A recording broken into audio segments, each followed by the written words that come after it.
Now, there are a lot of settings and just general options that you can tweak and change in Rocket League. And in this video, we're going to be focusing on the graphic settings across not just PC, but also console. So, we'll be going over that in this video. We'll be going over the best graphic settings, and I'll be showing you the optimal graphic settings for PC, which will work on pretty much most PCs as long as they're, fairly standard. They don't have to be that advanced at all. They don't have to be very expensive PCs.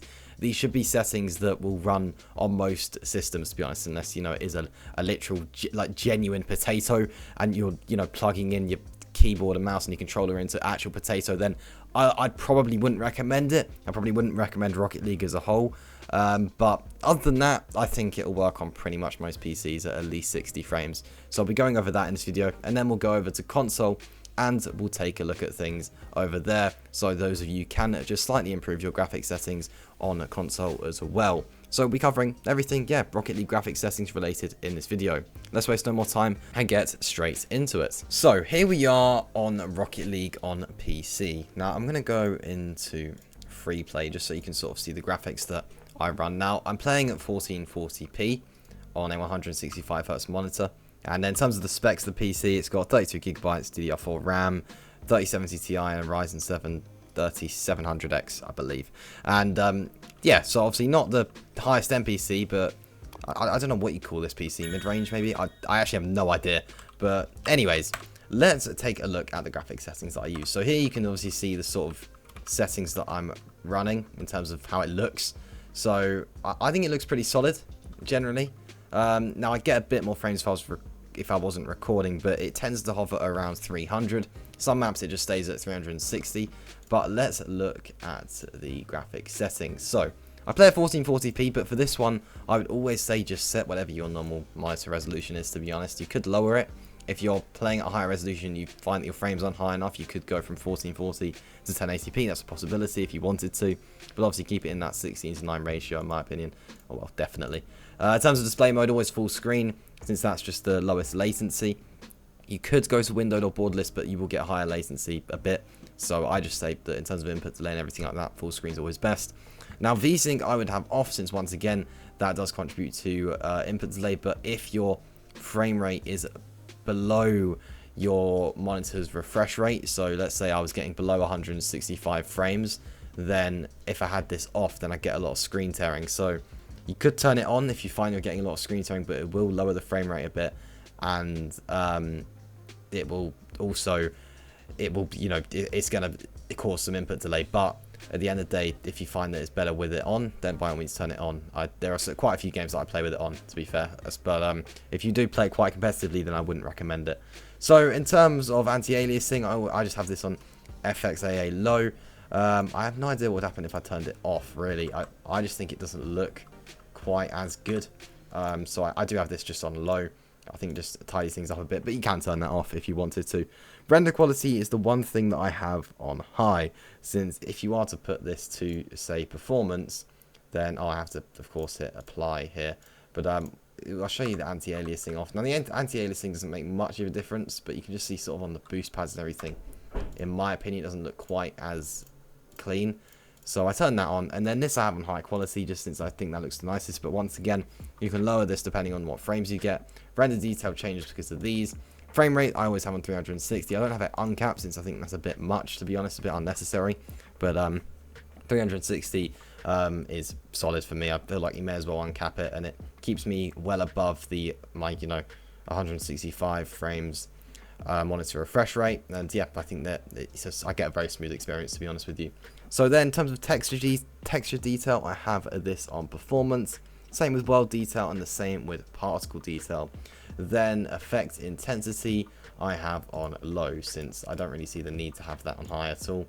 And then these are all on performance, since I can't really see. You could obviously lower them, put them on high performance if you think that would be better, but I never really see a need to have these on high. I'm not really fussed about the graphics in Rocket League.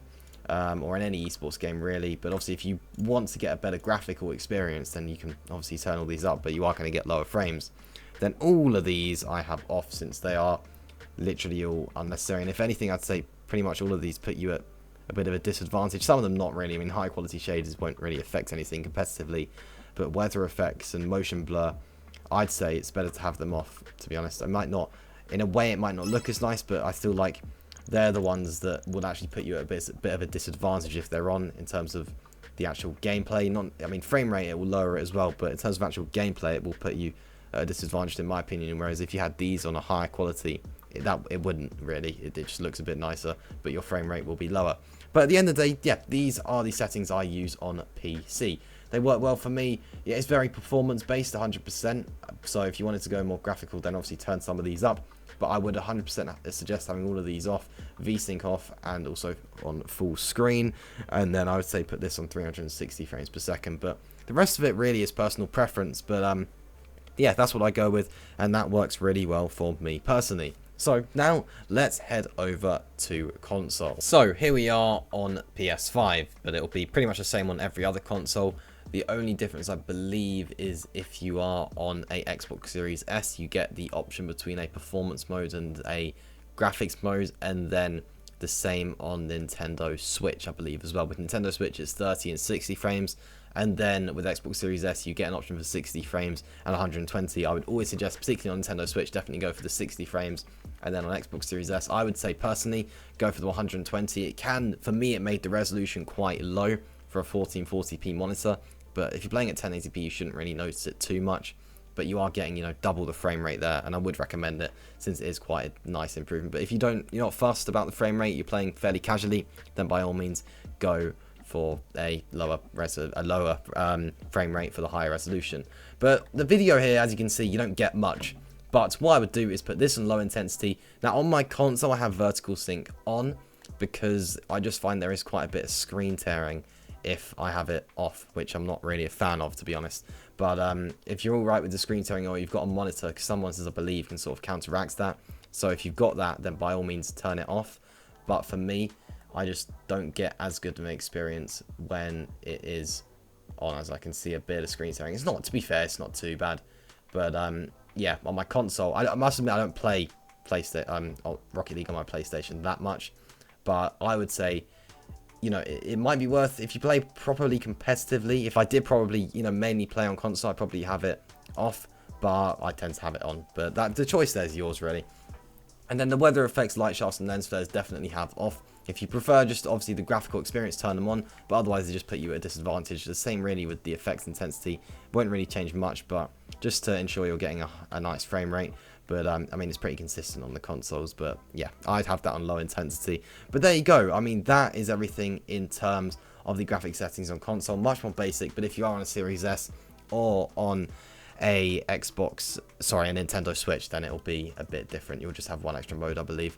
And then PlayStation 4 and Xbox One, I don't even know if you get all these options, but you'll be getting 60 frames on there, and that's sort of as good as it'll get on those consoles. But you know, it's definitely a playable experience. And I did actually do a video going over Rocket League on PlayStation 4 on the old generation consoles, and I'll link that video at the end of this one so you can check that out. But it wasn't too bad, to be fair. Not too bad an experience. Definitely playable still on the older consoles. But I mean, yeah, that does just about wrap up things here, really.